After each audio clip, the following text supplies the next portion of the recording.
네, 봅시다.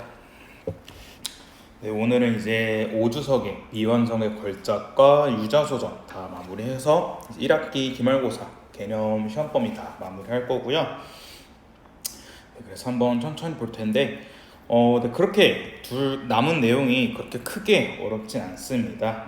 아마 유자소전이 조금 까다로운 게 있는데 네, 미완성의 걸작 같은 경우에는 이게 어찌 보면 화법과 작문 파트인데 언제나 말씀드리는 게 화법과 작문 파트는 여러분들이 조금 이거 문학도 아니고 문법도 아니니까 그냥 좀 서서히 천천히야 대충 해도 되지 않을까라는 마음으로 공부를 하시다가 많이 틀리는 게 생기는데, 그러기 때문에 화법과 작문 파트는 오히려 시간을 좀 더 투자를 하셔서 정말 길게는 1시간, 정말 짧게는 30분 정도 시간을 내셔서 본문만 정말 천천히 읽어보시는 걸 추천드립니다. 그래서 본문을 천천히 읽어보면서 한 줄 한 줄의 의미가 무엇인지를 천천히 보시는 게 정말 화법과 작문에서 실수를 안 하시는 제일 좋은 방법이거든요. 이 언제나 화법과 작문이 여러분들이 글을 제대로 안 읽고 그냥 문제를 풀고 아니면 시험을 보다가 이게 왜 이렇게 되지 하다가 막상 본문 내용을 보면 이게 이거구나 라면서 이거를 그냥 실수했다라고 그냥 넘어가시는데 절대 그러시면 안 되고요. 그건 실수가 아니라 내 글을 제대로 안 읽은 본인의 능력 부족이기 때문에, 그래서 조금 화법과 작문 같은 경우에는 오히려 좀 더 꼼꼼하게 천천히 시간을 투자하셔서 읽는 것을 추천드립니다. 네, 먼저 페이지 23페이지부터 볼게요. 네, 읽기 방법인데 어떻게 글을 읽어야 되냐 이런 건데, 네, 글을 읽을 때에는 읽기 과정에 따라 자신의 읽기 방법이 적절한지 점검을 하면서 읽어야 되고요. 그래서 혹여나 내용이 이해가 되지 않거나 아니면 글을 읽으면서 생성한 질문이나 문제가 해결되지 않을 때는 자신의 읽기 방법이 적절한지 판단을 하셔야 되고, 만약에 적절하지 않다면 다른 읽기 방법을 적용해서 읽기를 조정해야 된다라는 겁니다. 그래서 이거 갖고 제일 문제가 많이 나오는 게 뭐냐면, 한번 정한 읽기 방법은 글을 끝날 때까지 다 읽기 전까지는 고치면 안 된다, 수정하면 안 된다라는 그 선지가 나오는데, 그렇지 않고 언제든지 글을 읽으시면서 이거 내 읽기 방법이 좀 잘못된 것 같은데 라는 생각이 드시면 그때마다 바로바로 수정하고 점검하시는 게 좋다라는 겁니다. 네, 그래서 글을 읽는 방법은 이렇게 3가지 방법이 있습니다. 제일 첫 번째, 지식이나 정보를 얻기 위해 읽는 방법은 제일 첫 번째, 전체 내용을 훑으면서 필요한 정보를 파악하셔야 되고요. 그 다음에 소제목이나 문단의 핵심어를 중심으로 주요 내용을 요약해야 되고, 그 다음에 정보나 근거의 자료 출처를 파악해야 된다는 거. 그다음 두 번째, 깨달음이나 즐거움을 얻기 위한 거는 필자의 체험이나 상상에 공감을 하셔야 되고, 그 다음에 감동적인 부분을 찾아서 내면하는 것은 이제 자신이 그걸 좀 이입한다라고 생각하시면 되고요. 인물이나 필자의 개인적, 시대적 배경들과 관련지어 감상한다라는 거. 그 다음에 세 번째, 내용이나 주장의 적절성을 평가하는 겁니다. 얘는 위에까지는 지식이나 정보, 깨달음, 즐거움 없는 읽기였다면 이 세 번째 읽기 방법은 평가를 하는 건데, 의견과 사실을 구분하셔야 되고, 주장의 타당성과 근거의 적절성을 평가하셔야 되고, 공감하거나 반박할 부분을 찾아서 필자의 생각을 평가하는 요소가 필요하다라는 거 잘 기억해 두시길 바랍니다. 네, 그러면 우린 5주석의 미완성의 걸작이라는 작품 한번 보도록 할게요. 이게 그 자화상이라는 윤둔서라는 사람의 자화상이라는 파트인데, 이게 그림이 어디 있냐면 본문 내용에 한번 그림이 있었던 것 같은데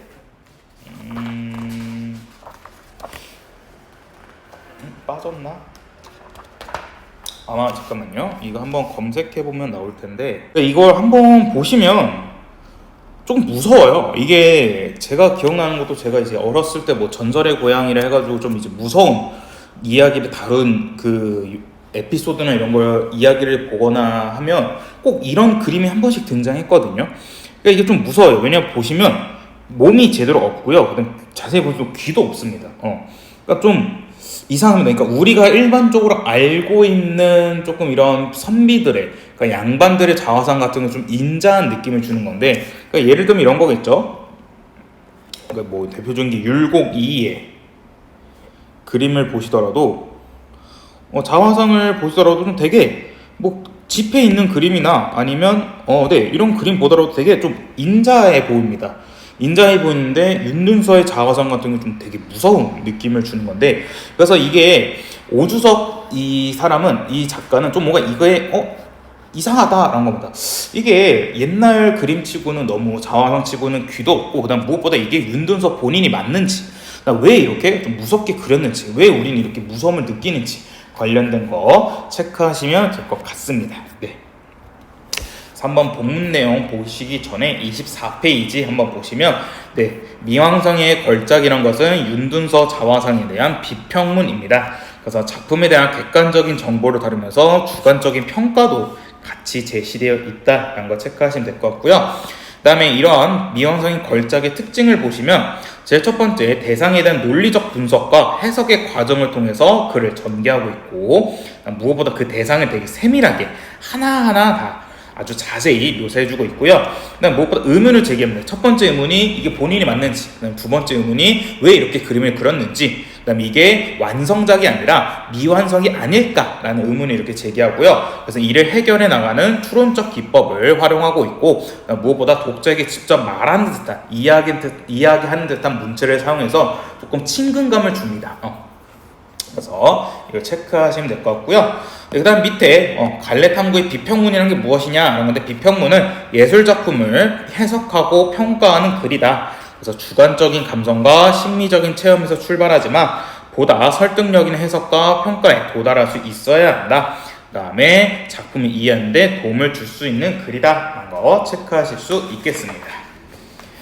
네, 그러면 이제 25페이지 우리 본문 내용 천천히 보도록 하겠습니다. 아까도 말씀드린 것처럼 이거 읽으실 때 정말 천천히 한번 먼저, 그러니까 수업을 듣기 전에 한번 이 글을 전체적으로 처음부터 끝까지 한번 천천히 읽어보시는 걸 추천드려요. 자, 보시면 여기 40을 넘긴 한 남자의 초상화가 있다 하고 있습니다. 그래서 이거는 이렇게 얘기해서 독자의 주의를 환기시키죠. 그것도 자기 얼굴을 자신이 직접 그린 자화상이다 라는데, 여기에는 이제 자화상의 일반적인 개념을 설명해 줍니다. 자화상이란 것은 자기 얼굴을 자신이 그린 그림이다 라고 말해주고 있고, 그 다음 이것도 체크할 수 있는데, 주의 환기, 그 다음 흥미 유발.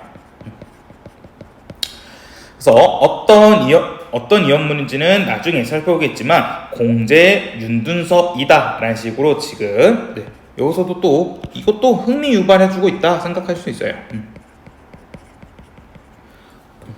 그래서 뭐지? 자화상? 윤둔서? 뭐지? 하면서 조금 흥미를 유발하는 건데, 보시면 이분의 눈매는 상당히 매서워 첫 인상만으로 보는 이를 압도하고요. 그다음 또한 활활 타오르는 듯한 수염은 내면 깊은 것부터 기를 발산한 듯한 느낌을 준답니다.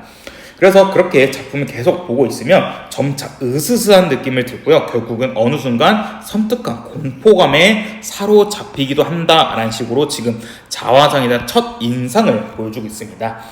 이 부분에서 시험 문제가 좀 여러 출제가 되는데, 여기서 뭐라 하냐면 내용 일치 문제가 제일 많이 나와요. 그래서 이제 윤둔서 자화상이란 첫인상에 대한 이제 내용 일치에 대한 문제가 나오니까 이거 잘 기억해 두시고요. 그 다음에 또 이 사람은 누구인가? 무인인가? 라고 하고 있습니다. 이제 이 인물에 대해서 추측을 하는데, 이렇게 질문을 사용해서 어떠냐면, 질문을 사용함으로써 독자의 흥미와 관심을 유발하고 있습니다. 그는 어려서부터 용력이 남달았으며 일찍이 출중한 무예를 갖추었던 인물인지도 모른다. 지금 이거는 확실한 정보가 아니라 추측을 하고 있는 거예요. 그리고 어떠한 극한 상황에서도 침착성을 잃지 않았던 냉엄한 성품의 장군이었는지도 모른다. 아니, 어쩌면 그는 너무나도 비극적인 최후를 맞이했던 인물인지도 모른다 라는 식으로 지금 여기까지는 추측의 내용입니다. 네, 조심하셔야 되고요. 그 다음에 여기 보시면 용역, 냉어 이런 식으로 좀 생소한 어휘들이 등장하거든요. 근데 여기 문제에서는 어휘 문제 나오니까 여기 밑에 어휘풀이 이것도 꼭 잘 암기해 두세요. 어휘도 문제 충분히 나올 수 있습니다. 그 다음에 첫인상은 이렇게 보는 이의 기억 속에 강렬한 에너지의 낙인을 찍어 오래도록 지속되면서 천만 가지 상념의 뿌리가 된다 하는데, 여기서 조심하자는 게 이 낙인을 찍어입니다. 그러니까 이게 우리가 일반적으로 낙인을 찍다는 건 되게 부정적인 의미거든요. 그러니까 낙인을 찍는다는 것은 좀 이렇게 부정적인 그 인상을 꽉 해서 이걸 계속해서 가질 수 있는 그런 좀 부정적인 의미를 가진 게 낙인의 찍어인데, 여기서는 부정적 의미로 쓰인 게 아닙니다. 이거 조심하셔야 돼요. 이건 부정적 의미로 쓰인 게 아니라 대상의 본질과 관계없이 특정한 평가를 내리고 그러할 것으로 여겨 라는 의미지, 이게 낙인을 찍는다는 게 부정적인 의미가 아닙니다. 네, 조심하셔야 되고요. 그러나 첫인상은 그다지 믿을 만한 것이 못 되는 경우가 많다라고 합니다. 자, 여기서도 얘기해 주죠. 자, 첫인상은 그렇게 믿을 만한 게 못 돼 라는 식으로, 이건 뭐냐, 첫인상에 대한 글쓴이의 인식이죠. 글쓴이가 생각했을 때는 첫인상 다 믿을 수 없어 라는 겁니다. 인상이 반드시 그 인물로부터 나오거나 결정되는 것은 아니기 때문이다 라는 식으로 지금 인과 방식을 사용하고 있는 겁니다. 서술 방식 중에 인과, 그러니까 원인과 결과에 대해서 얘기하고 있는 거예요. 그가 입은 옷이며 그를 둘러싼 주위 배경이라든가 그 장소에 도착했던 빛의 흐름 등 이런 식으로 첫인상에 영향을 주는 외적 요소들에 대해서 얘기하고 있는데, 여러 가지 외적 요소가 거기에 더해지기도 하는 것이다 라고, 네, 여기까지가 처음 부분 얘기하고 있었습니다. 자, 그 다음에 중간 부분으로 갈게요. 그러므로 다시 천천히 자화상을 살펴보기로 하자라고 하고 있는데, 지금 이렇게 살펴보기로 하자라면서 지금 독자에게 직접 이야기를 하는 듯한 느낌을 주는 건데, 이렇게 사용하면서 친근감을 형성하고 있는 겁니다. 아무런 선입관이나 편견을 갖지 않고서 말이다. 인물은 정면상이다. 그러므로 정확한 좌우 대칭을 보여준다라는 식으로 지금 특징 첫 번째 나왔어요. 자화상의 첫 번째 특징은 정면상이기 때문에 정확한 좌우 대칭을 보여준대요. 그다음 얼굴은 단순한 타원형이고 이목구비는 매우 단정하대요. 네, 특징 2번. 그다음에 좌우 대칭의 정면상 입체감을 갖기가 어렵답니다. 그쵸? 딱 좌우가 딱 보면 입체감을 갖기가 어렵다라는 건데, 근데 여기서 보시면 우리 앞에서 그림 보시면 아시겠지만 입체감이 좀 느껴졌거든요. 보시면 입체감이 좀 느껴집니다. 좀 이렇게 살도 있으신 것 같고 이렇게 입체감이 느껴지는데, 일반적으로 좌우대칭은 이렇게 입체감을 갖기 어렵다는 거죠. 그러나 얼굴 전체에서 바깥으로 뻗어난 수염이 표정을 화면 위로 떠오르게 한다는 겁니다. 그러니까 지금 입체감을 주는 요소 첫 번째가 바로 수염이에요. 그 다음에 더하여 새까만 탄건 끝이 부드러운 곡선을 이루며 휘어져 있어 머리 전체의 부피감을 요령있게 표현해 준다라고 있습니다. 그러니까 지금 좌우 대칭이기 때문에 입체감을 더 갖기 어렵다 했는데, 근데 대신 이런 수염, 탄건 얘네들로 인해서 입체감을 갖게 해준대요. 그러나 극사실로 그려진 이 작품의 인물은 놀랍게도 귀가 없답니다. 특이점이죠. 귀가 없대요. 그다음 목과 상체도 없대요. 마치 두 줄기 긴 수염만이 기둥인 양쪽에서 내어서 직유법 체크할 수 있겠고요. 머리를 떠받들고 있는 것처럼 보인다. 어쩌면 옥에 갇혀 칼을 쓴 인물처럼 머리만 따로 허공에 들려있는 듯하다. 머리는 화면의 상반부로 치켜 올라갔다. 덩달아 탄건의 밑부분이 잘려나갔다라는 식으로 지금 이 자화상 외쪽으로 보이는 특이점에 대해서 얘기하고 있는 겁니다. 눈에 가득 보이는 거라곤 귀가 없는 사실적인 얼굴 표현뿐인데 그 시선은 정면을 뚫어져 응시하고 있다. 이러한 초상이 무섭지 무섭지 않다면 오히려 이상한 일이다 라고 얘기하고 있습니다. 자, 그 다음에 그 옆에 26페이지 보시면 여기서 이게 중요합니다. 입체감을 어떻게 표현했느냐. 수염이랑 바로 탄 건 조심하셔야 되고요. 자, 그 다음에 27페이지 라 부분입니다. 윤둔서의 자화상은 우리나라 초상화 가운데서 최고의 걸작, 불후의 명작이라고 일컬어지며 국보 제240호로 지정되어 있다. 여기서 이 작품에 대해 질문을 한번 던져보자 하고 있습니다. 그러니까 여기서도 보시면 말을 건네는 듯한 느낌을 주는 거죠.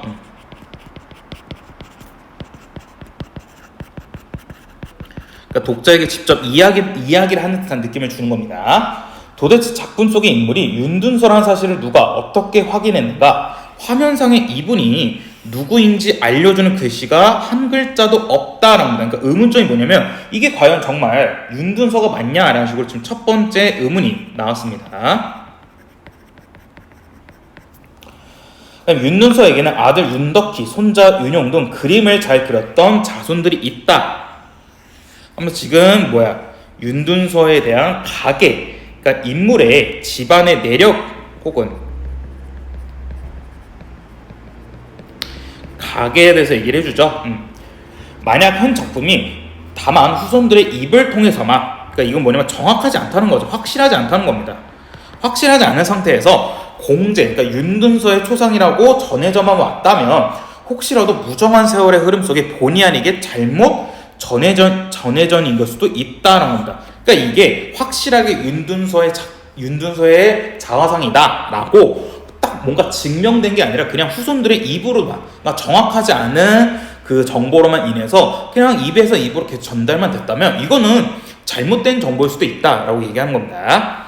더구나 작품에는 가로 접힌 금이 같은 간격으로 17줄이나 보인다. 이것은 작가가 종이를 둘둘 말아둔 상태에서 그대로 납작하게 눌려 생긴 금이다. 그렇다면 이 작품은 완성된 것이 아니다라는 겁니다. 이게 이제 두 번째 의문입니다. 이거 왜냐면 우리가 그림을 다 그리면 쫙 펼쳐놓은 다음에 뭐 어디에 액자에 껴놓거나 이랬는데 이거는 지금 돌돌돌 말았던 겁니다. 돌돌돌 말았던 건 아직 미완성일 수 있다라는 겁니다. 그러므로 물론 족자로 표구되지도 않았다. 근데 족자로 표구된 것은 완성작에게 이렇게 하는 건데, 그러니까 완성작에서만 보이는 표구가 보이지 않고, 그렇다면 갑자기 작업이 중단된 채 오랫동안 여러 종이 뭉치 속에 섞여 있다가 뒤늦게야 후손들이 발견한 것도 모른다라고 지금 의문이 두 가지 나왔어요. 첫 번째 의문은 윤둔서가 맞는지, 두 번째는 이게 완성작이 아닐 수도 있는지, 미완성일 수도 있다라는 거. 그래서 마에서 이런 의문점, 두 가지 의문점들은 먼저 자화상을 꼼꼼히 살펴보고 또 옛분들이 남긴 윤둔서에 대한 기록을 자세히 대조해 봄으로써 풀어나갈 수 있다라는 겁니다. 그러니까 지금 이게 첫 번째죠. 의문점을 해결할 수 있는 방법이 자화상을 꼼꼼히 보고 그 다음에 기록을 자세히 확인해보자라는 겁니다. 먼저 윤둔서와 절친했던 이학원이라는 분의 글, 윤둔서가 그린 작은 자화상에 붙이는 찬문을 살펴보기로 한다. 효어는 윤둔서의 자다 이런 겁니다. 그래서 지금 여기 부분에서 뭐냐면 윤둔서의 모습에 대해서 서술하고 있는 겁니다. 묘사하고 있는 거예요. 6자도 되지 않는 몸으로 온 세상을 초월하는 뜻의 진역구나. 그 긴 수염으로 나부끼고 안색이 붉고 윤택하니 보는 사람들은 그가 도사나 검객이 아닌가 의심할 것이다. 그러나 그 진실하게 삼가고 물러서서 겸황하는 풍모는 역시 홀로 행실을 가다듬는 군자라고 하기에 부끄러움이 없다라는 겁니다. 그러니까 지금 여기서 이 A 부분에 조심하시는 게 뭐냐면 6자부터 윤택하기까지는 외양에 대한 모습이고요. 그 진실하게부터 없다는 내면에 대한 모습입니다. 그러니까 A 전체가 다 외양에 대한 모습이 아니라 외양과 내면 다 둘 다 설명하고 있는 거예요. 발을 보시면 찬문에 묘사된 인물의 생김은 분명 윤둔서의 자화상과 그것과 같다랍니다. 그러니까 여기서 알 수 있는 게 그럼 첫 번째 의문 해결입니다. 그럼 윤둔서가 본인이 맞구나, 자화상이. 그런데 글에는 홀로 행실을 가다놓는 군자로서 진실하게 삼가고 물러서서 겸양하는 풍물을 보인다라고 설명돼 자화상의 첫인상이 어째서 무섭기까지 한단 말이냐랍니다. 그러니까 이게 이상합니다. 분명히 좀 되게 사람이 좋게 보인다 했는데 왜 우리는 지금 자화상을 보면서 무서움을 느끼지? 라는 건데 일찍이 감시관이 높았던 고 최순우 전 국립박물관장, 네, 여기서는 지금 전문가가 등장하죠. 박물관장은 윤둔서의 자화상을 처음 대했을 때 인상을 회고하면서 거의 충격적이었다고 고백한 바 있다. 그래서 지금 뭐냐면 여기서는 전문가의 견해죠. 그러니까 전문가의 견해 혹은 의견으로 인해서 자신의 의견을 뒷받침하고 있는 겁니다. 그러니까 나만 충격적이지 않았어 라는 겁니다. 전문가인 이 국립박물관장 역시 자화상을 보고 충격적이었대 라는 겁니다. 물론 앞서 말한 이 그림의 비정상적인 구도와 과감하게 이를 데 없는 생략에서 나온 감상이었다. 그 때문에 자화상은 그 놀라운 사실적인 묘사에도 불구하고 묘사가 사실적인 만큼 더욱더 몽환 중에 떠올린 영상처럼 섬뜩하게 느껴졌던 것이다. 자, 그 다음 페이지 29페이지. 그런데 현재 이 작품에서 보이는 충격적인 회화 효과는 이게 아까 그거였죠. 귀와 목, 상체가 다 생략된 겁니다. 결코 조선시대 사대부들이 추구하던 윤리 도덕이나 거기에 근거한 당시의 미감과 맞아떨어진 것은 아니다라는 겁니다. 그러니까 이게 무슨 말이면 그때 당시 윤리 도덕은 뭐야? 효를 되게 중시했죠. 유교잖아. 유교기 때문에 효를 되게 중시했는데 이 효를 되게 중시했던 것 중 하나가 뭐야? 부모님에게 다 받았던 머리나 그런 신체는 다 소중하게 여겨야 된다 해서 머리를 절대 안 잘랐잖아요. 근데 머리도 안 잘랐는데 지금 자화상 보면 귀랑 목이랑 상체가 없어. 지금 부모님에게 소중하게 받은 귀와 목, 상체가 다 없는 거야. 그러니까 이게 말이 안 된다는 겁니다.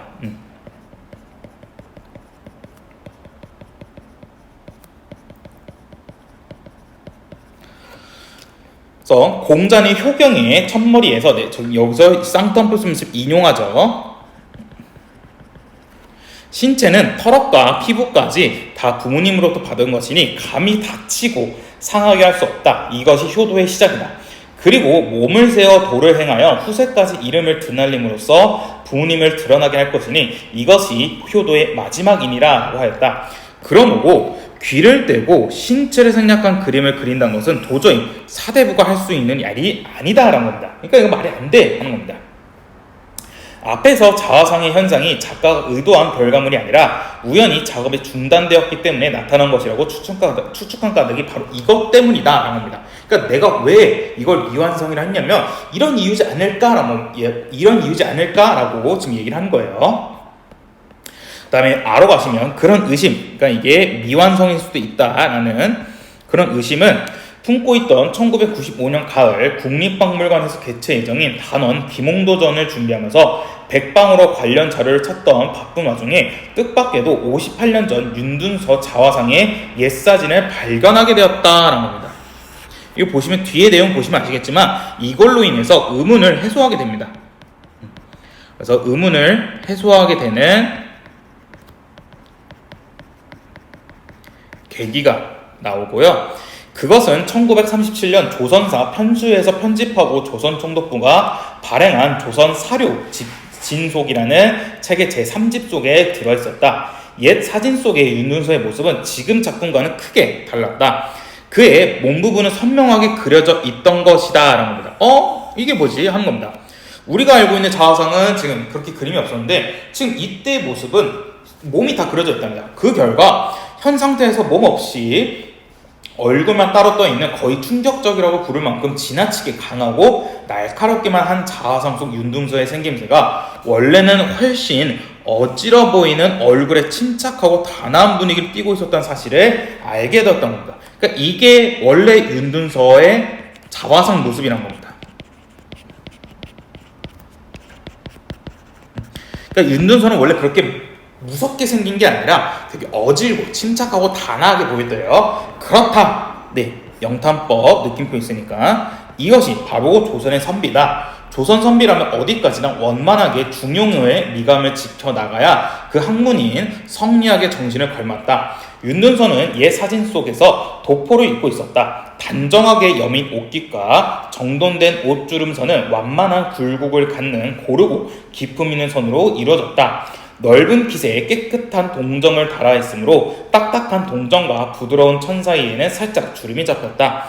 그 동정과 깃에 턱이 진 이중구조는 인물을 포근하게 감싸는 듯이 얼굴을 받쳐주고 있다. 그리고 화면 안의 좌우 구석은 주인공이 편안한 자세로 앉을 때 생기는 자잘한 주름으로 마무리되어 있다. 그러나 가장 두드러진 차이는 앞면에서 배어나오는 바로 인자함이다 라는 겁니다. 그러니까 이게 우리가 알고 있는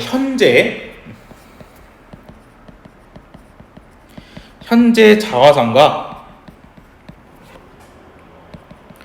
가장 다른 점이죠. 너무나도 따뜻해 보이는 감성적인 얼굴과 총명하고 이를 데 없는 눈빛이 거기 있는 것이다 라고 얘기하고 있고요. 자, 그 다음에 31페이지. 원래 있었던 윤둔서 자화상 사진 속에 상반신 윤곽선이 그 어떻게 해서 깜짝같이 없어졌을까? 라는 식으로 또 질문 남기고 있죠. 질문한 게 뭐야? 독자의 주의를 환기하는 거죠. 비밀은 몸이 유탄으로 그려져 있는데 있었다랍니다. 그러니까 유탄 때문에 그런 겁니다. 유탄이 뭐냐? 그래서 유탄에 대한 정의를 내려줘요. 유탄이란 요즘의 스케치북 연필에 해당하는 것으로 버드나무 가지로 만든 가는 숲이다. 이것은 화면에 달라붙는 점착력이 약해서 쉽게 지어진다. 그래서 소묘하다가 수정하기에 편리하므로 통상 밑그림을 잡을 때 사용한다. 그런데 자화상의 경우 주요 부분인 얼굴부터 먹선을 올려 정착시키고 몸체는 우선 유탄으로만 형태를 잡는 과정에서 그 몸에 미처 먹선을 올리지 않는 상태, 즉 미완성의 상태로 전해오다가 언젠가 그 부분이 지워져 버린 것이다 라는 겁니다. 그러니까 여기서 알 수 있는 게 진짜 미완성이었던 겁니다. 그러니까 제대로 완성을 제대로 못했던 겁니다. 그래서 아마도 이 미숙한 표구상이 구겨진 작품을 펴고 떼는 과정에서 표면을 심하게 문질러 유탄 자국이 아예 지워버리게 된 것 같다라는 겁니다. 자세히 보면 옛 사진에는 두드러져 보이는 종이 방탕에 꺾인 자국이 현 상태에서는 부드럽게 묵어있다라는 식으로 또 근거를 얘기해 주고요. 그렇게 문지르는 동안 원작품이 가졌던 풍부한 질감, 특히 앞면의 부드러운 질감이 희생되고 뼈대가 되는 선적인 요소만 남게 된 것이다. 그렇기 때문에 지금의 자화상은 좀 되게 무서운 느낌을 준다라는 겁니다. 그다음에 이제 카 부분. 이제 지금껏 조선 초상화의 최고 걸작이며 파격적인 구도를 가진 완성작이라고 생각되어 온 자화상은 미완성작임이 확인되었다. 그래서 귀가 없었던 것이다. 또 완벽하게 마무리된 수염에 반하여 눈동장 선이 너무 진하고 약간 생경해 보이는 것도 그 때문이다. 하지만 미완성작임이 드러났다 해서 실망한 건 없다. 작품의 예술성도 미완성이라고는 절대 말할 수 없기 때문이다 라니다. 왜냐하면 자화상 자체가 이미 너무 완벽한 예술성을 가지고 있다는 겁니다. 자화상은 완벽하다. 미켈란젤로는 일찍이 노예상을 조각하면서 미처 다 쪼아내지 못한 대리석 조각을 남겼다라고 이 미켈란젤로 얘기를 왜 꺼내냐면 옆에 보시면 왜 미켈란젤로 얘기했냐면 윤둔서의 자화상도 미켈란젤로의 노예상과 같이 미완성의 작임에도 불구하고 뛰어난 예술성을 지닌 걸작으로 평가받는 공통점이 있었기 때문에 그러기 때문에 미켈란젤로의 노예상만큼 윤둔서의 자화상도 엄청난 예술적 가치를 가지고 있다라는 식으로 강조하기 위해서 미켈란젤로를 꺼낸 거예요. 그런데 이 미완성작은 오히려 드물게 보는 걸작이라고 평가된다. 다듬어지지 않는 돌이라고는 작품 재질과 그로부터 영혼이 깃든 형상을 이끌어내는 작가 의식 사이에 말할 수 없이 팽팽한 긴장감이 감돌고 있기 때문이다. 그와 같이 자화상 또한 미완성작이지만 오히려 그 덕분에 마지막 손질이 더해지지 않는 작가 자신에 대한 심오한 상념이 전개되는 과정, 그리고 생생한 자기 성찰의 흔적을 그대로 보여준다라는 식으로 왜 자화상이 예술성 가지고 있는지 이유를 설명해줬고, 그렇다면 미켈란젤로나 윤둔서는 어쩌면 똑같이 미완성작 속에서 더 이상 손댈 수 없는 완전성을 감지하고서 그 이상의 작업은 스스로 포기했던 건지도 모른다 라는 식으로 네, 윤둔서의 자화상에 대해서 얘기해줬습니다. 네, 그래서 네, 윤둔서의 자화상 미완성의 걸작의 내용 잘 알고 계셔야 되고요. 32페이지 보시면 이거 한번 왜 윤곽이 사라지게 되는지 필자의 추측을 잘 체크하시고요. 그 다음에 왜 미완성 걸작인 이유까지도 잘 체크하시기 바랍니다. 네, 그 다음에 넘어가셔서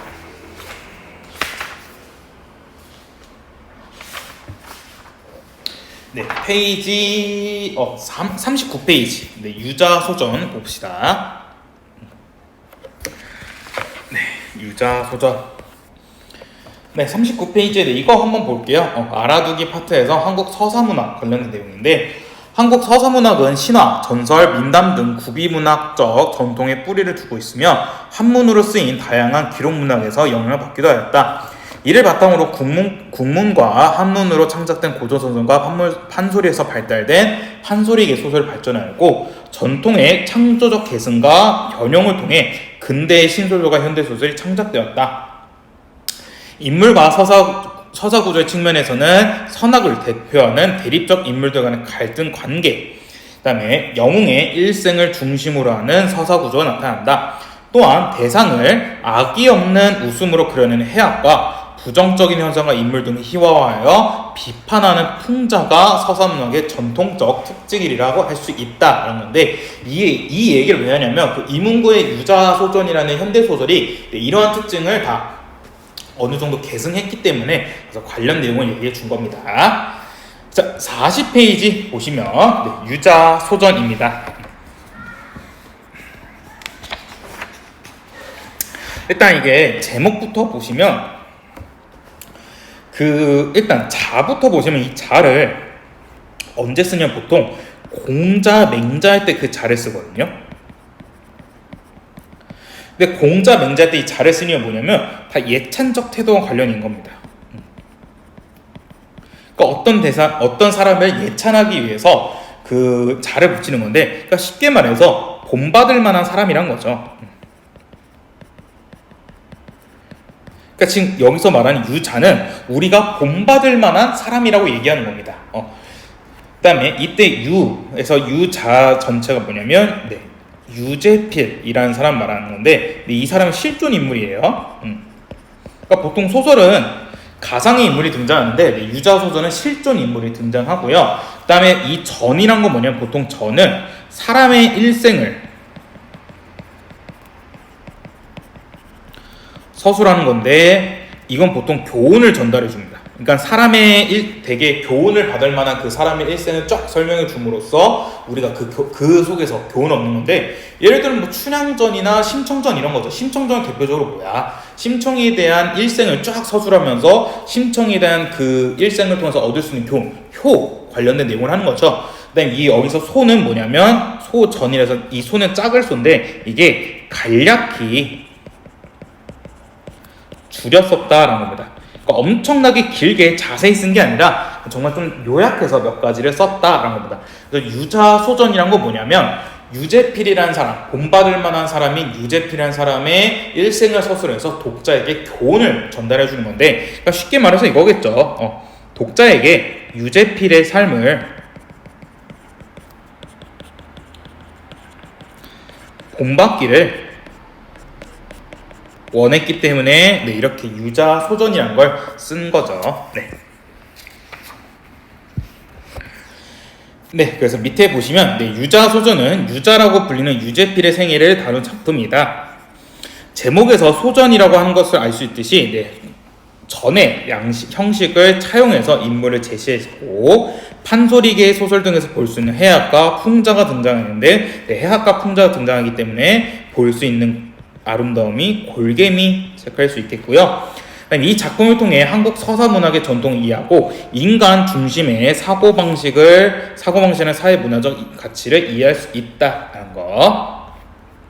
그래서 여기서 앞에서 지금 한국 문학의 전통이 나왔잖아요. 이 작품 유자소전에서 어떤 전통을 계승하고 있냐면 첫 번째 네, 전의 양식을 차용하고 있다. 그러니까 생애, 업적 등에 대해 얘기하고 있고요. 그러니까 두 번째, 네, 해악과 풍자가 등장한다. 네, 이 점 잘 체크해 두세요. 네, 갈래류는 단편, 풍자, 세태 소설인데, 네, 세태 소설은 뭐냐면 보통 그 당시의 세태, 그러니까 그 당시에 있는 문제점을 좀 비판하는 건데, 여기서 뭐냐면 물질 만능주의, 세태를 비판하는 겁니다. 그 다음에 1인칭 관찰자 시점인데 중간중간에 전지적 작가 시점에 효용이 들어있어요. 그러니까 이게 무슨 말이냐면 1인칭 관찰자 시점은 나라는 인물이 주인공에 대해서 주인공의 모습을 관찰한 내용만 나오기 때문에 조금 추측과 관찰에 대해서 얘기가 나오거든요. 그렇기 때문에 그 주인공의 심리에 대해서는 알 수가 없어요. 근데 여기서는 유자소전이기 때문에 그 심리도 조금 어느 정도 알려주기 위해서 조금은 전지적 작가 시점의 모습도 보여준다는 겁니다. 근데 이걸 조심하셔야 되는 게 시점이 변화하는 게 아니라 그냥 중간에 전지적 작가 시점의 특징이 잠깐 들어오는 거지 심리가 변화하는 건 아닙니다. 네, 그 다음에 시간은 1970년대 서울이고요. 전통적인 전의 양식을 차용하고 있고 사투리를 사용해서 향토적인 정서를 드러낸다라는 건데 이건 조금 더 자세히 보도록 할게요. 네, 그 다음에 배경지 고에서 보시면 창고에서 보시면 전의 양식을 차용한 계승한 유자소전인데 이것은 뭐냐면 어떤 사람의 독특한 행적을 기록하고 거기에 교훈적이나 내용이나 빗반을 덧붙인 게 큰 특징이다라는 겁니다. 자, 그럼 이제 41페이지 본문 들어가 봅시다. 네, 한 친구가 있었다. 근데 이 한 친구는 바로 유재필을 얘기하고요. 그냥 보면 그저 그렇고 그냥 보통 사람에 불과한 친구였다. 그러니까 겉으로 보기엔 그렇게 특별한 점이 없었다는 겁니다. 그러나 여는 사람처럼 이 땅에 그런 사람이 있는지 마는지 하게 그럭저럭 살다가 재물에 흐지부지하고 몸을 바친 예사 허럽송이는 아니었다라는 겁니다. 그러니까 허럽송이라는 건 이거 비속어입니다. 그러니까 아니었다는 건 뭐야? 그러니까 이 사람은 조금 유재필에 대해서 긍정적인 평가를 남긴 거죠. 그러니까 그냥 이 세상에 왔으니까 그냥 흘러가는지 살고 그냥 가는 사람이 아니야 이런 겁니다. 그의 이름은 유재필이다. 1941년 홍성군 광천에서 태어나 보령군 대천에 와서 자라고 배웠다. 그리고 그 나머지는 서울에서 살았다라는 건데 이렇게 구체적인 연도와 지명을 제시함으로써 사실성을 부여하고 있다라는 거. 그는 어려서부터 타고난 총기와 숫기로 또래에서 벌쭉 맞고 무리해서 두드러진 바가 있어 비색한 가움과 불우한 환경 속에서도 여러모로 일찍 터득하고 앞서 나감에 따라 소년 시절은 장이 숭성하고 청년 시절은 잠 노련하고 장년에 들어서서는 속절없이 노성하였으니 무릇 이것이 그가 보통 사람 가운데서 항상 깨어있는 삶을 살게 된 바탕이었다라고 하고 있는데 여기서 지금 유재필에 대한 사람에 대해서 직접 제시하고 있죠.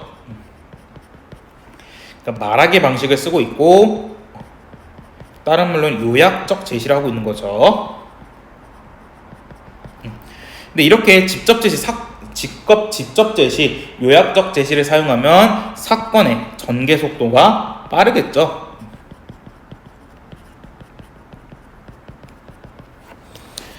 그 다음에 그의 생은 풀밭에서 뚜렷하고 속밭에서 우뚝하였다라는 건데 그러니까 이거는 존재감이 두드러졌다라는 건데 이거와 관련된 사자성어가 낭주, 지추, 군계, 일학입니다. 그는 애초에 심성이 밝고 깔끔하였다라는 식으로 또 성격을 직접 제시해줘요. 혹시나 직접 제시랑 간접 제시가 지금 아직 헷갈리시다면 개념 그 현대 문학 현대 소설 개념 파트에 직접 제시 간접 제시가 아마 28번 29번에 있을 텐데 그거 꼭 체크하세요. 매사에 생각이 깊고 침착하였으며 성품이 곧고 굳은 위에 몸소 겪음함과 힘써 널리 보고 애써 널리 들은 것을 더하여 스스로 갖추어진 줏대와 나름껏 이루어진 주견으로 갈피 있는 태도를 흩뜨러지 아니하였다. 그러므로 주변머리 없이 기대거나 자발머리 없이 기대어서 남을 괴롭히거나 누를 끼치는 자는 반드시 장마의 물걸레처럼 쳐다보기를 한결같이 하였고, 뭐뭐처럼이기 때문에 직유법 상호였고, 그다음에 여기 보시면 유자가 싫어하는 인물이 나오죠. 그러니까 막 쓸데없고 막 이렇게 막 괴롭히는 사람 싫대요. 또 분수 없이 남을 제끼거나 밟고 일어서서 섣불리 무엇인 척 으스대는 자는 삼국지에서 조조 망하기를 기다리듯, 여기서도 직유법 미워하여 내양 속으로 밑줄을 그어두기에 소홀함이 없었다. 또 모름지기 세상의 일에 알면 아는 대로 힘지게 말하고 모르면 모르는 대로 쉽지게 말하여 마땅한 자리임에 불구하고 어딘지 떳떳지 못하고 주눅부터 들어서 좌우의 눈치에 딱 부러지게 흑백을 하지 못하는 자. 이건 뭐야? 우유부단한 사람 얘기하는 거죠. 가 있으면 마치 말만한 딸을 서울 가게 하는데 힘입어 그날로 이자 돈을 내놓는 매물스러운 구두쇠를 보듯이 을에 가래치면 멀리 뱉기에 이력이 난 터이었다. 라는 식으로 지금 유자가 싫어하는 인물 3가지 인물에 대해서 얘기를 했습니다. 그래서 42페이지 여기 유자가 싫어하는 인물 3명 체크하시고요. 자, 그 다음에 마부분. 그의 댐댐이는 물론 그것이 전부는 아니었다 라는 식으로 지금 여기 마부분에서 무슨 내용이 나오냐면 그러니까 왜 이 사람이 유재필을 유자라고 부르는 이유에 대해서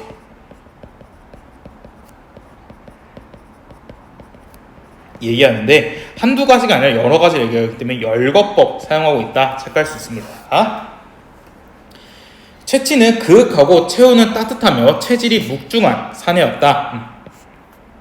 또한 남의 아픔이 자신의 아픔임을 깨달아 아픔을 나누고 눈물을 나누되 자기가 아는 바 사람 사는 도리에 이르기를 진정으로 바라던 위인이었음이 진짓 저 옛말을 빌려서 말한다면 그야말로 때 아닌 특립 독행의 도출이요 이른바 세상 사람들의 걱정거리를 그들보다 앞서서 평가하고 세상 사람들이 즐거움을 본 연후에야 즐거움을 누린다 라고 말한 선비적인 덕량의 본보기라 하지 않을 수 없는 친구였다 라는 겁니다. 그래서 위에서 나오는 건 평가 나왔고요. 여기서는 되게 유자를 예찬하는 거죠.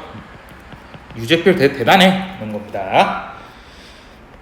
네, 그래서 여기서는 지금 뭐냐면 이제 그 유재필이랑 그 글쓴이가 처음 대화하는 장면인데 이가인가 하는데 이때 이가가 뭐냐면 이게 글쓴이입니다. 서술자 이씨라는 겁니다. 이씨. 그러니까 이씨요, 나 유씨요 이런 겁니다. 나 유가요. 그러니까 이게 조심해야 되는 게 서술자는 유재필을 유자라고 부르고요. 유재필은 스스로를 유가라고 부릅니다. 그러니까 이게 정말 획차에 하나 있는 건데 조심하셔야 돼요. 그가 내게 전화를 할 때마다 매번 거르지 않는 첫마디였다. 그렇지만 유가는 이미 다른 사람을 잃은 말이었다. 왜? 그는 유자였기 때문에. 그러니까 이게 뭐야? 주인공 유재필에 대한 나의 긍정적 평가죠. 자, 그 다음에 중략 부분을 줄여버리면 유자는 특유의 부침성과 눈썰미로 학교의 명물로 이름을 날린다. 중학교 졸업 후 선거운동원과 국회의원 비서관을 지내다가 군에 입대하게 되는데 이병 열차 안에서 당사 주책을 읽은 덕분에 군에 입대해서로도 도사라는 애칭을 얻고 편하게 지낸다. 제대 후 유자는 택시 운전을 하다가 재벌그룹 총무수의 운전사가 된다는 건데 이거는 지금 여기서 어떻게 하냐면 서술자가 유자의 삶을 요약 제시하고 있는 거죠. 직접 제시하고 있는 겁니다. 바로 1970년 내가 지금의 세종문화회관 자리에 있던 옛 총회관의 문인협회 사무실에서 협회 기간지를 편집하고 있을 어름이었다라는 식으로 지금 되게 과거를 회상하고 있는 겁니다. 그러니까 일화를 떠올리는 부분인 거죠. 그래서 시간적 배경과 서술자, 자기 자신에 대한 정보를 제공했어요. 그러니까 여기 보시면 일화를 한두 개 소개하는 게 아니라 계속 일화를 제시하거든요. 일화를 제시함으로써 병렬적인 제시 혹은 병렬적인 구성, 아니면 이야기가 추가되는 사파적 구성이라 할 수 있겠습니다. 어느 날 난데없이 유자가 불쑥 찾아왔다. 10년도 넘어 된 해후였다. 이산의 시처럼 어디서 다시 만나랴라는 건데, 이거는 인용한 거죠. 이게 아마 김광석 시인의 그 저녁에라는 작품인데, 그는 재벌그룹 총수의 승용차 운전수가 되고, 나는 글이라고 끄적거려봤자 누구 하나 알아주는 게 없는 무명작가가 되어서 다시 만나게 된 것이다. 그가 잡지를 보다가 우연히 나를 알아보고 그 잡지사의 전화로 내 소재를 찾는 번거로운 절차를 무릅쓰고 찾아온 데에는 그 나름의 속셈이 있었던 겁니다. 이게 뭐냐면, 그러니까 나한테, 그러니까 유재필한테 여동생이 있었는데, 여동생이 이제 시집 가야 되는데 이제 자기 주변에 괜찮은 사람이 있나 하면서 한번 쫙 본 건데, 이제 이 사람도 한번 먼저 만나본 겁니다. 만나보고 이 서술자가 좀 괜찮은 사람이다, 내 여동생을 소개시켜주고 그렇지 하면 따야지 했는데, 네, 결론부터 말씀드리면 깝니다. 생각보다 별로라고. 지금은 대학 교수가 된 부인이 된 자기 누이 동생을 내게 중매해봤으면 하고 찾아온 것이다. 아니, 결혼을 하며 처자를 굶길 놈인지 먹일 놈인지 우선 그것부터 슬쩍 엿보러 온 것이다. 그 해가 바뀌어 그 누이 동생을 여의고는 시집 보낸 거거든요. 보내고 난 뒤에 그 말을 하게 되었다. 그는 처음 만났던 날 저녁에 내가 말술을 마시고도 양에 안 차하는 데 질려서 덴번에 가위뼈를 쳐버리고 만 것이다 라는 겁니다. 그러니까 제외를 시켰다는 거죠.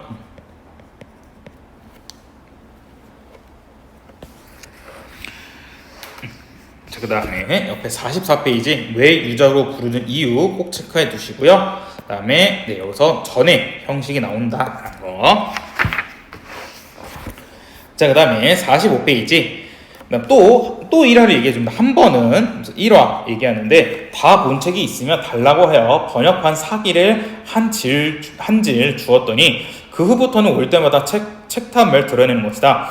잡지사 편집실에는 사시상철 기증본으로 들어온 책만 해도 이루 주체를 못하도록 더미로 답사있기 마련이었다. 그는 오는 족족 자기 욕심껏 그 책 더미를 헐어갔다. 장근 17년 동안 밥상머리에서도 책을 놓지 않았던 그의 열정적인 독서 생활이야말로 실은 그렇게 출발한 것이다. 또 책 때문에 오는 것만 아니었다. 직장에서 답답한 일 있으면 터놓고 하소할 만한 상대로서 나를 택하는 것도 비일비재의 경우에 속하였다. 또 일화를 얘기해 주는데, 하루는 어디로 해서 어디로 좀 와보라고 하기에 물어물어 찾아갔더니 귀뚱맞게도 붕어니 매기니 하고 민물고리로만 술상을 보는 후미진 대포집이었다. 나는 한내를 떠난 이래 처음 대하는 민물고기 요리여서 새삼스럽게도 해감내가 역하고 싫었으나, 그는 흙탕내도 아니고 시국내도 아닌 그 해감내가 문득 그리워져서 부득이 그 집으로 불러낸 것이었다는 겁니다. 그러니까 이게 뭐냐면, 민물고기 뒤에서 보시면 아시겠지만 총수의 비단 인어랑 반대되는 요소입니다. 그러니까 총수가 이제 자기네 연못을 해가지고 비단 잉어를 키우는데, 그 비단 잉어 그 1화가 있고 난 뒤에 이제 이 유자가 조금 그 해감, 옛날 고기 민물고기가 먹고 싶어가지고 이렇게 온 거예요. 허울 좋은 하늘털이지. 근데 이거는 보기만 좋지 아무 실속이 없는 건데, 이건 쉽게 말해서 빛 좋은 갯살구죠. 수채꾼형 내가 가서 어디 먹겠나? 이까진 냄새가 뭐이 그려서 이걸 다 돈 주고 사 먹어. 내 원참 취미도 별 움툭가지 같은 취미를 가졌구만 하는 건데, 이건 뭐냐면 이건 방언입니다. 방언. 그러니까 사투리죠. 이렇게 사투리 방언을 쓰면 친근감을 주고요, 현장감, 또 사실감 역시 줄 수 있습니다. 내가 사뭇 머득잖아 하더니 그래도 좀 구적구적한 데서 사는 고기가, 얘가 이제 민물고기고요. 이 고기가 하꾸라이 버덤은 맛은 있네. 하꾸라이라는 것은 네, 비단 잉어.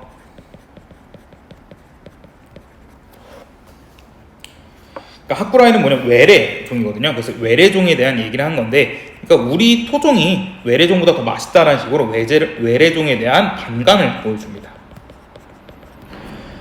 하면서 그날싸 말고 수그러진 기미를 보이지 않는 것이었다는데, 왜 이렇게까지 지금 민물고기가 토종이 외래종보다 더 맛있냐라고 한 거냐면, 다음에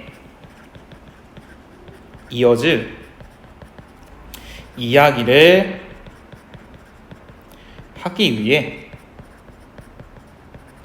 분위기를 조성하고 있는 겁니다. 그가 자기 주장에 완강할 때는 반드시 경험론적인 설득 논리로서 라는 건데, 이건 경험을 통해 얻은 근거를 가지고 얘기하는 거니까 이건 유자의 성격이죠. 좀 확신한 상태에서 얘기를 한다는 겁니다. 무장이 되어 있는 경우였다. 무슨 얘기가 있는 모양이구만. 있다면 있고 없다면 없는데 들어볼래? 그는 이야기를 펼쳐놓았다 라는 식으로 얘기하고 있는데, 네, 그 다음에 46페이지 보시면 돼. 여기 이거 서술상의 특징인데, 이거 되게 중요하거든요. 시험 문제에 자주 등장하는데, 첫 번째 사투리를 사용한다. 사투리를 사용하면 토속적인 정감과 현장감, 사실성을 부여하고요, 좀 되게 친근하게 느껴지게 하는 거고, 또 뭐 있냐면 비속어를 사용합니다. 여기서 비속어를 사용했는데, 근데 일반적으로 그 옛날에는 비속어를 서민층들이 썼지, 되게 좀 높은 사람들은 그 비속어를 안 썼거든요. 그럴 땐 비속어를 씀으로써 서민층의 느낌을 보여주고요. 그다음에 친근감 역시 주고요. 그다음에 뒤에서 보시겠지만, 네, 총수 대상에 대한 풍자의 효과를 더 올리게 되고요. 그 다음에 또 보시면 언어 유희도 등장하고, 되게 능청스럽고 음흉스러운 말투도 등장합니다. 이 서술상 특징이 세 가지 꼭 알고 계세요. 사투리, 비속어, 언어 유희, 그 다음 능청스럽고 음흉스러운 말투. 자, 그 다음에 47페이지 차 부분인데, 네, 이 총수인데, 이 총수가 바로 아시겠지만 비판의 대상입니다. 이 총수가 왜 비판의 대상이냐면요, 물질 만능주의예요, 이 사람이. 물질 주의적이고요, 몹시 권위주의적이고, 무엇보다 사람보다 돈, 물질을 더 중요시하게 생각하는 사람입니다. 그래서 조심하신 게, 여기 차 같은 경우에는 네, 유자가 자신이 겪은 이야기를 나에게 전달해주고 있는 거예요. 그래서 네, 총수의 저택에 연못이 생긴 그 며칠 전이었다. 뜰 안에다가 벽이고 바닥이고 시멘트를 드리블 만들었으니 연못이라기보다는 수족관이라고 하는 것이 알맞은 시설이었다. 시멘트가 굳어지자 물을 채우고 울긋불긋한 빙어들을, 네, 비단 잉어들을 풀어놓았다. 비단 잉어등은 화려하고 귀티나는 맵시로 보는 사람마다 탐정을 자아나게 했다 라는 건데, 이 비단 잉어가 뒤에서 아시겠지만 유자와 총수의 갈등 계기입니다. 갈등 유발 매개체예요.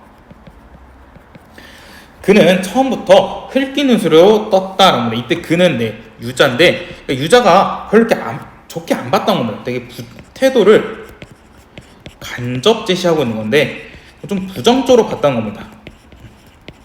그러니까 왜 부정적으로 봤냐면, 비행기를 타고 온 수입 고기라서가 아니었다. 그 회사 직원의 몇 사람치 월급을 합쳐도 못 미치는 상식밖에 몸값이었다라는 겁니다.